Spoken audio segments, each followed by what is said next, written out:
sesler güneşle kayboldu. Tüm düşünceler sahile vurdu. Ah neler neler bir rüzgarla uçtu.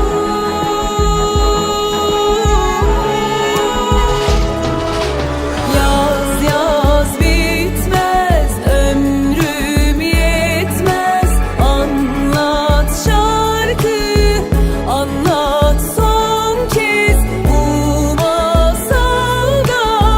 Mutsuzlar var, yalnız kaldı prens ve prenses. Yaz yaz bitmez, ömrüm yetmez. Anlat şarkı, anlat son kez bu masalda.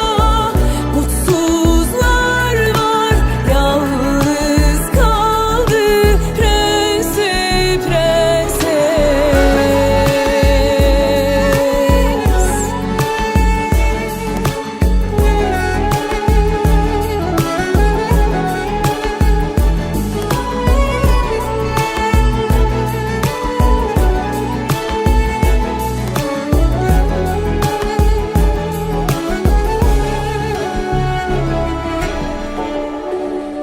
Her şeye rağmen